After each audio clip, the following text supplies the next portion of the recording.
오늘 이야기의 주인공은 67이 넘은 김 할머니입니다. 할머니는 비가 오나 눈이 오나 하루도 빠짐없이 20kg이 넘는 양고기를 어깨에 짊어지고 길을 나섭니다. 가족들에게 끓여 먹일 고기라고 합니다.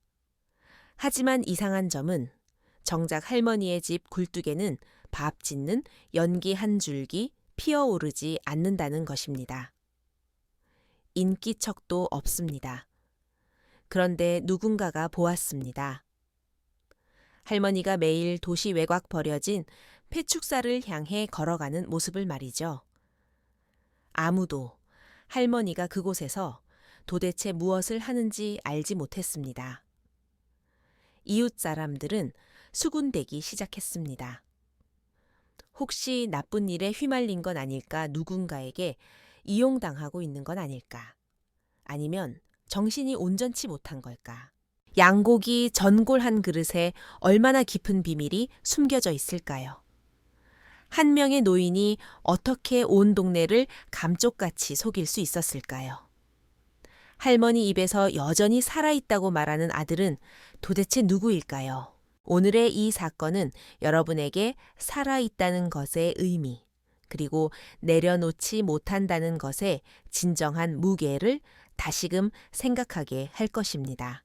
자, 이제 김할머니의 세계로 함께 들어가 보겠습니다. 동지가 갓 지난 어느 날, 강원도 산골 마을의 아침은 마치 얼음장 속에 갇힌 듯 했습니다. 하얀 서리가 배 추십 하나하나를 덮었고 아직 동이 트기도 전이었습니다. 시장 밖 가게의 셔터 문에는 잘게 부서진 성에 꽃이 피어 있었고 입에서 뿜어져 나오는 숨결은 곧장 안개가 되어 흩어졌습니다. 정육점을 운영하는 박 사장은 새벽 5시에 문을 열었습니다. 장갑을 낀 지 2분도 채 되지 않아 손이 축축하게 젖어버릴 정도로 추웠습니다. 손가락이 덜덜 떨렸습니다. 그는 칼을 갈며 무릎 사이에 낀 뜨거운 물주머니에 의지해 온몸을 녹이고 있었습니다. 바로 그때 김할머니가 나타났습니다. 물이 빠져 희끄무레한 남색 속옷을 입고 있었는데 옷자락에는 헝겊을 더헛댄 자국이 여러 군데 보였습니다. 발에 신은 고무신은 이미 낡아 밑창이 닳았고 뒤꿈치 부분은 움푹 패여 있었습니다. 하지만 머리카락만큼은 한 올의 흐트러짐도 없이 붉은 고무줄로 동그랗게 묶어 올린 단정한 모습이었습니다. 관자놀이개에 붙은 흰 머리카락 몇 가닥은 오랫동안 추위에 노출된 탓인지 붉게 상기되어 보였습니다. 박 사장 양고기 20kg만 줘요. 뼈 붙은 앞다리살로. 박 사장은 고개를 들었습니다. 자신이 잘못 들은 줄 알았습니다. 20kg이라니? 그는 칼을 쥔 손을 멈칫하며 의아한 목소리로 되물었습니다. 김할머니는 고개를 숙인 채 느릿하지만 분명한 어조로 다시 한번 말했습니다. 박 사장은 이곳에서 10수년 넘게 장사를 해왔습니다. 동지를 맞아 고기를 사가는 사람도 있었고 잔치 때문에 혹은 제사상에 올리기 위해 고기를 사가는 사람도 있었습니다. 하지만 저런 남루한 차림으로 장바구니 하나 없이 혼자서 양고기 20kg을 달라는 손님은 처음이었습니다. 동지 팥죽에 곁들여 드시려고요? 아니면 절에라도 갖다 주시나? 김할머니는 웃음기 없는 얼굴로 앞치마 주머니에서 꽃무늬 천 지갑을 꺼냈습니다. 지퍼가 고장 났는지 옷핀으로 입구를 여민 낡은 지갑이었습니다. 우리 아들 녀석들이 명절 쇠러 온다네. 고기 한 소트론 모자라. 할머니는 그렇게 말하며 돈 뭉치를 건넸습니다. 박 사장이 받아보니 꼬깃꼬깃한 지폐 뭉치였습니다. 모서리가 말려 올라가고 누렇게 변색된 국원 지폐도 몇 장 섞여 있었습니다. 박 사장은 미심쩍었습니다. 할머니는 사람 눈을 제대로 쳐다보지도 못하고 운걸거리는 듯 말했지만 정작 요리에 필요한 다른 재료는 하나도 사지 않았습니다. 파, 마늘, 소주 같은 기본 재료는 물론이고 고기 냄새를 잡는 향 신료조차 쳐다보지 않았습니다. 도마 위에서 쿵쿵쿵 고기 써는 소리가 경쾌하게 울렸습니다. 박 사장은 고기를 손질하며 슬쩍 말을 붙여 보았습니다. 어르신 식구가 많으신가 봐요. 20kg이면 열댓 명은 좋게 먹을 텐데 젊은 애들이라 먹는 게 빨라? 김할머니는 낮은 목소리로 대꾸했습니다. 국물 내서 전골해 먹고 남은 국물엔 국수 비벼 먹으면 되니까. 박 사장은 더 이상 묻지 않았습니다. 고기 덩어리를 낡은 캔버스 가방에 담았습니다. 바닥을 검은 방수 천으로 덧대고 촘촘하게 박음질한 마치 군용 가방처럼 튼튼해 보이는 가방이었습니다. 할머니는 그 무거운 가방을 들어 낡은 손수레에 싣고는 뒤도 돌아보지 않고 떠났습니다. 굽은 등이지만 발걸음만큼은 흔들림이 없었습니다. 박 사장은 시장 출구로 사라지는 할머니의 뒷모습을 보며 찜찜한 기분을 지울 수 없었습니다. 그는 고기 장사 짬밥으로 손님이 고기를 사가는 이유를 꿰뚫어 보는 눈을 가졌습니다. 김할머니 같은 독거노인이 매일 이 많은 양의 고기를 사가는 건 분명 정상이 아니었습니다. 더욱 이상한 건 그 튼튼한 가방이었습니다. 시중에서 파는 물건이 아니었습니다. 공업용 재봉틀로 박음질한 듯한 만듦새, 방수 기능까지. 혼자 사는 노인이 며느리나 손주 이야기도 없고 동네에 경사가 있다는 소식도 없는데 도대체 이 고기를 어디에 쓰는 걸까요? 다음 날 할머니가 또 왔습니다. 똑같은 속옷, 똑같은 낡은 신발, 똑같은 낡은 손수레. 사장 어제 고기 좋더구먼. 오늘도 똑같이 줘요. 박 사장은 묵묵히 칼을 들어 고기를 썰었습니다. 셋째 날, 넷째 날, 다섯째 날도 마찬가지였습니다. 양고기 20kg 뼈 있는 앞다리 살. 부위도 바꾸지 않고 값도 깎지 않았습니다. 닷새 내내 새벽 6시도 되기 전 시장의 문을 연 가게가 5곳도 안 될 때 나타나 누구보다 빨리 사라졌습니다.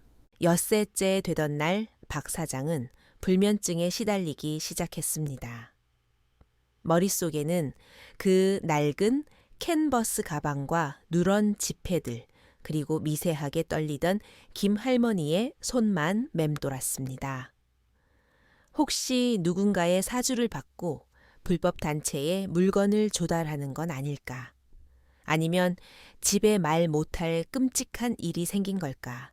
다음 날 아침 셔터를 올리자마자 옆집 꽈배기 가게 초의 여사가 말을 걸어왔습니다. 박 사장 그 김할머니한테 요 며칠 계속 고기를 짝으로 판다며 내 매일 20kg씩 사가요? 거참 이상하네. 혼자 사는 양반이 그 집 아들 오래전에 죽지 않았나. 박 사장이 하던 일을 멈추고 고개를 들었습니다. 뭐라고요? 아니 몰랐어. 몇 년 전 강원도에 태풍 크게 왔을 때 있잖아. 그때 뉴스에도 나왔어. 아들이 119 구조대원이었는데 사람 구하려다 산사태에 휩쓸렸대.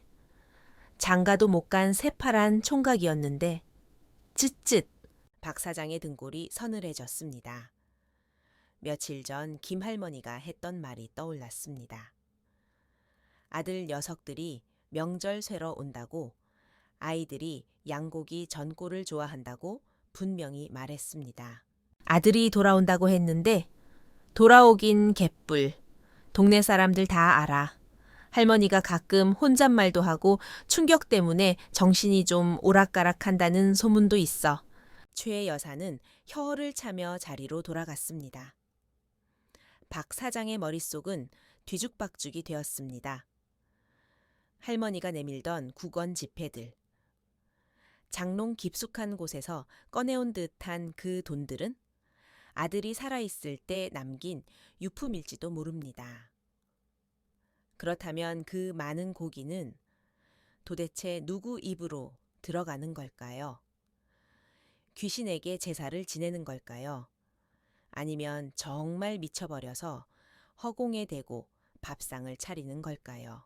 그날 밤 박 사장은 장부를 꺼내 김 할머니의 구매 기록을 훑어보았습니다. 10월 이전에는 이 3주에 한 번씩 2kg 정도만 사갔습니다. 그런데 10월 이후부터 구매량이 폭증하더니 최근 닷새 동안은 매일 수십만 원어치를 사갔습니다. 박 사장은 담배를 비벼 끄며 결심했습니다. 이 미스터리를 풀어야겠다고요. 불법적인 일이거나 누군가 할머니를 협박하고 있는 거라면 자신이 나서야 한다고 생각했습니다. 1회째 되던 날 새벽 진눈개비가 흩날리는 궂은 날씨였습니다. 김 할머니는 어김없이 나타났습니다. 사장 오늘도 20kg. 박 사장은 고기를 썰다가 곁눈질로 보았습니다. 할머니가 돈을 꺼내는데 가방 옆주머니가 벌어지더니 구겨진 쪽지 하나가 도마 위로 떨어졌습니다. 어이쿠 할머니 뭐 떨어졌어요. 할머니가 화들짝 놀라며 쪽지를 주우려 했지만 박 사장이 한 발 빨랐습니다. 쪽지에는 연필로 갈겨 쓴 글씨가 보였습니다. 시호 창고? 소주가 다 떨어졌음. 이게 뭐예요? 시장에 2호 창고가 어디 있다고? 박 사장이 짐짓 모른 척 물었습니다. 할머니는 당황한 기색이 역력했습니다. 나도 몰라. 딴 사람이 적어준 건데 깜빡했네. 할머니는 황급히 돈을 내고 고기를 챙겨 달아나듯 자리를 떴습니다. 소주라니. 양념은 안 산다더니 소주가 필요하다는 건 누군가 술을 마신다는 뜻일까요? 그리고 2호 창고라는 은어 같은 표현. 이건 시장 상인들의 용어가 아니었습니다. 어딘가 다른 조직의 암호 같았습니다. 그날 저녁 박 사장은 가게 문을 평소보다 늦게 닫고 시장 입구에 숨어 기다렸습니다. 얼마 후 김 할머니가 손수레에 검은 천을 덮고 나타났습니다. 박 사장은 전기자전거를 타고 거리를 두고 뒤를 밟았습니다. 할머니는 집으로 가지 않았습니다. 시장 뒤편 공장지대를 지나 인적 드문 비포장 도로로 접어들었습니다. 가로등도 없는 어두운 길을 30분쯤 걸어가니 폐허가 된 옛 목장이 나타났습니다. 축산협동조합이라는 낡은 간판이 간신히 매달려 있는 폐축사였습니다. 할머니는 주위를 살피더니 가방을 들고 안으로 들어갔습니다. 박 사장은 풀숲에 숨어 숨을 죽였습니다. 잠시 후 안에서 달그락거리는 그릇소리와 함께 왁자지껄한 말소리가 들려왔습니다. 형 고기 진짜 많다. 빨리 끓여 배고파 죽겠다. 젊은 남자와 여자들의 목소리. 대화는 활기찼고 웃음소리가 섞여 있었습니다. 억압받거나 숨어 지내는 범죄자들의 분위기가 아니었습니다. 양고기 전골 냄새가 바람을 타고 풍겨왔습니다. 박 사장은 혼란스러웠습니다. 폐축사에서 양고기 파티를 벌이는 젊은이들. 할머니는 정말 이들을 먹여 살리고 있는 걸까요? 다음 날 오전 9시 평소 잘 오지 않던 동네 통장 강 씨가 정육점에 들렀습니다. 박 사장, 혹시 김 할머니가 요즘 고기를 많이 사가지 않아? 네, 그렇긴 한데 왜요?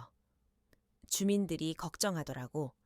매일 무거운 걸 지고 어디론가 가는데 아들 온다고 말만 하고 통아들은 안 보인다고. 박 사장은 잠시 망설이다 물었습니다. 아들이 죽은 게 맞죠? 그럼 5년 전인가 백실구 구조대원이었는데 겨울산에서 조난자 구조하다가 추락했어. 시신은 찾았는데 할머니는 아직도 아들이 오늘 온다. 내일 친구랑 온다 그러시네. 우리가 뭐라 하겠어? 박 사장은 결심을 굳혔습니다. 오늘 오후에 그곳을 덮쳐야겠다고 생각했습니다. 오후 2시, 박 사장은 아내 정숙 씨에게 가게를 맡기고 등산용 망원경을 챙겨 폐축사로 향했습니다. 무너진 담벼락 틈으로 안을 들여다보았습니다. 그곳은 더 이상 폐축사가 아니었습니다. 간이 천막으로 엉성하게 남아 구획이 나뉘어 있었고 군용 야전 침대와 침낭 널어놓은 양말들이 보였습니다. 한쪽 구석에는 큰 가마솥이 걸려 있었고 털모자를 쓴 청년이 장작을 떼고 있었습니다. 테이블 위에는 깍두기와 썬무가 가득했습니다.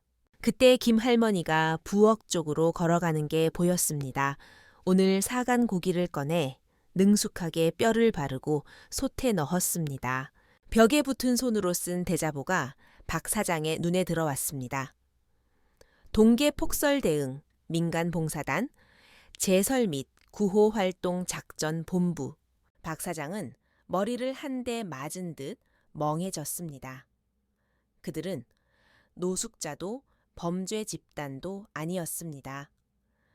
사회가 미처 손길을 뻗지 못하는 외진 곳에 눈을 치우고 독거노인들을 돕기 위해 모인 대학생 자원봉사자들이었습니다.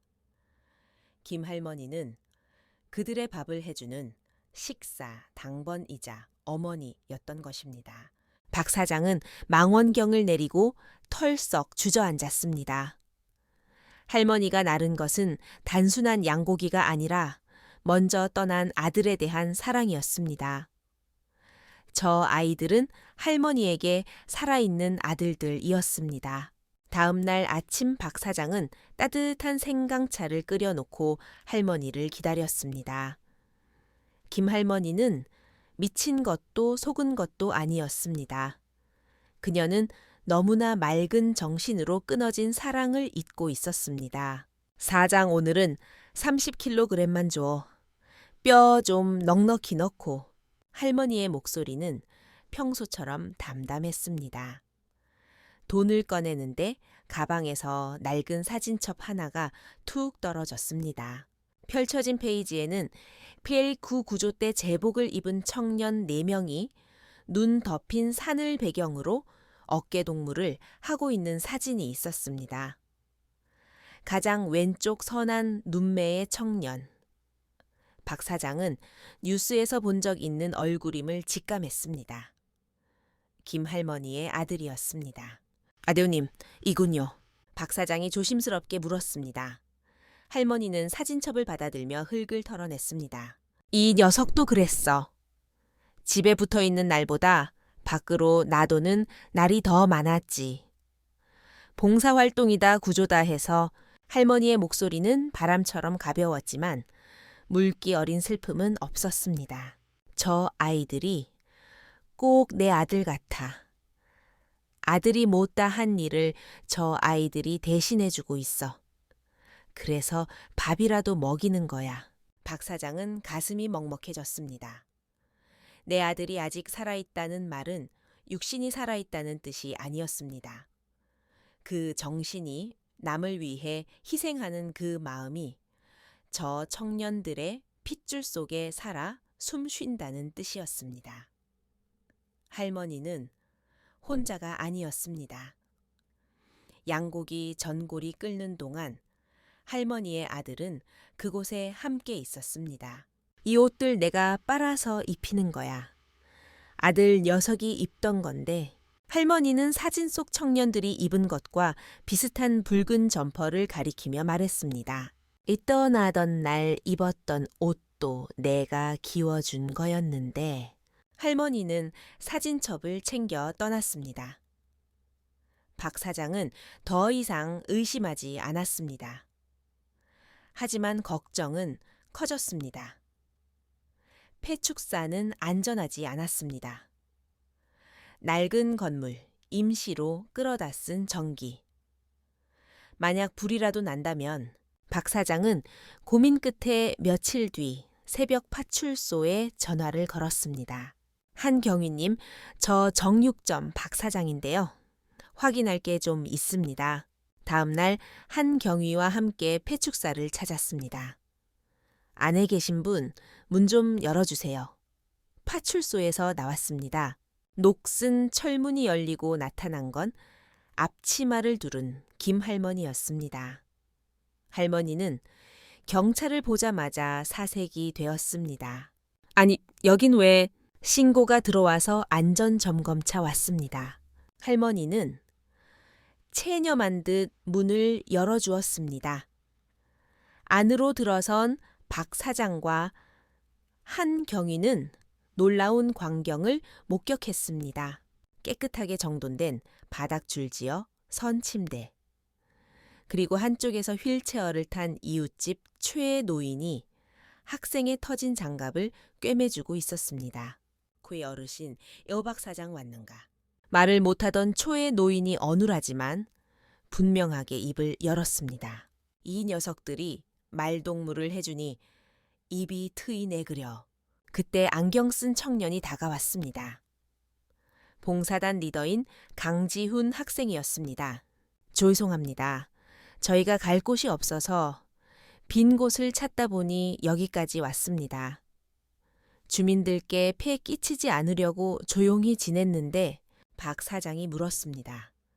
고기는 할머니가 사다 주신 게 맞나? 네. 첫날 저희가 컵라면 먹는 걸 보시더니 우시더라고요. 아들 생각나신다고. 그 뒤로 매일 오셔서 밥을 해주세요. 김 할머니가 솥 옆에 서서 조용히 말했습니다. 내 아들도 5년 전 겨울에 갔어.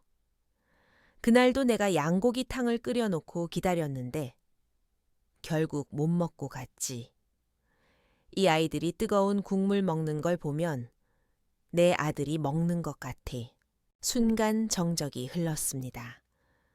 펄펄 끓는 솥에서 하얀 김이 피어 올랐습니다. 그 김은 마치 죽은 아들과 살아있는 청년들을 이어주는 끈 같았습니다. 한경위는 가만히 녹음기를 껐습니다. 그리고 박 사장을 보며 고개를 끄덕였습니다. 여긴 안전수칙만 좀 보강하면 되겠네요. 소화기 몇 개 더 비치하시고 전선 정리만 좀 합시다. 박 사장은 울컥했습니다. 자신의 신고가 이들을 쫓아내는 것이 아니라 양지로 끌어올리는 계기가 되기를 바랐던 진심이 통했습니다. 학생들이 쭈뼛거리며 다가왔습니다. 저희 진짜 나쁜 짓 한 거 아니에요. 그냥 눈 치우러 온 건데 박 사장은 눈물을 훔치며 웃었습니다. 알아 임마? 너희들이 내 아들보다 낫다. 사회가 미안하다. 이런 데서 자게 해서 일주일 뒤 박 사장의 정육점 앞에는 빨간 안내문이 붙었습니다. 이번 주 토요일 저녁 김 할머니표 양고기 전골 무료 나눔. 그릇 지참 바람. 박 사장과 아내 정숙 씨 그리고 봉사단 학생들이 준비한 자리였습니다. 시장 상인들, 동네 어르신들이 모두 모였습니다. 김 할머니는 커다란 솥 앞에서 땀을 뻘뻘 흘리며 국을 펐습니다. 데워줄까 많이 먹어라. 할머니의 얼굴에는 그 어느 때보다 환한 미소가 걸려 있었습니다. 그날 밤 시장 골목은 양고기 국물 냄새와 사람들의 온기로 가득 찼습니다. 누군가는 사진을 찍어 올렸고 누군가는 눈물을 흘렸습니다. 봄이 오고 학생들은 학교로 돌아갔습니다. 폐축사는 철거되었고 대신 그 자리에 정식으로 겨울철 재난 대응센터가 들어선다는 소식이 들려왔습니다. 김 할머니는 여전히 새벽마다 폐지를 줍습니다. 하지만 이제는 혼자가 아닙니다. 박 사장이 그리고 동네 사람들이 멀리서 소식을 듣고 찾아오는 수많은 아들, 딸들이 할머니의 곁을 지키고 있으니까요. 할머니의 솥은 식지 않았습니다. 세상이 차가울수록 그 양고기, 전골은 더 뜨겁게 끓어오를 것입니다. 사랑하는 사람을 잃었지만 그 사랑을 더 넓은 세상으로 흘려보낸 김 할머니. 여러분은 어떤 생각이 드시나요? 혹시 여러분도 인생의 추운 겨울날 누군가 건넨 따뜻한 국물 한 그릇에 위로받은 적이 있나요? 여러분의 이야기를 댓글로 남겨주세요. 그리고 이 세상에 아직 따뜻함이 남아있다는 것을 믿으신다면 구독과 좋아요로 그 온기를 나눠주세요. 감사합니다.